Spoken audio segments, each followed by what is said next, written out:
Kumusta, magandang hapon po sa ating lahat mga ka-farmers, mga ka-viewers from Luzon, Visayas at Mindanao, pati sa abroad at sa ibang bansa. Sa nanghingi ng update sa ating kamatis, ito na po, no? Kahapon to dinidiligan ng tubig, pero ngayon tingnan natin, no? Sobrang tuyo na ang mga puno mga ka-farmers kasi sobrang init dito sa amin. So ito po ang ating kamatis, no? Dati, tapos binunot, pinalitan uli ng kamatis. So ngayon pa lang ako nakasubok. Subukan natin kung maging successful pa po ito.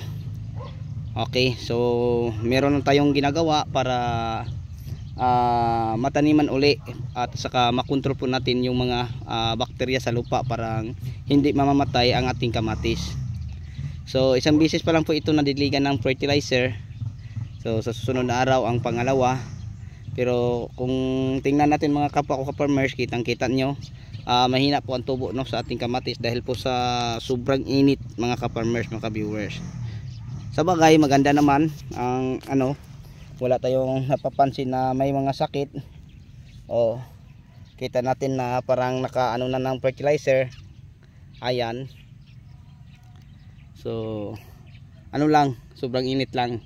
Din ngayon hapon na ito, umpisahan na po nila ang pagdidiling nito para bukas matapos din. Pagkatapos nila magdilig ngayon, bukas kasi umpisahan ngayon, ay po siguro sayo sa susunod na araw ng fertilizer.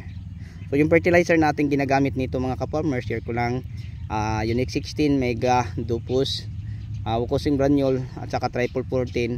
Yun po ang ating nilalahok. Then 3 kilos sa isang drum, tapos 1 sardine sa bawat puno. So yun po ang first application ng fertilizer sa kamatis na ating bagong tanim.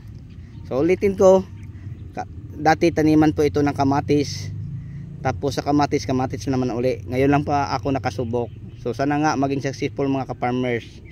Okay, yun lang po, no, ang sagot ko sa nanghingi ng update sa ating kamatis. Ayan po, maliit pa, no, maliit pa kasi bagong tanim pa lang.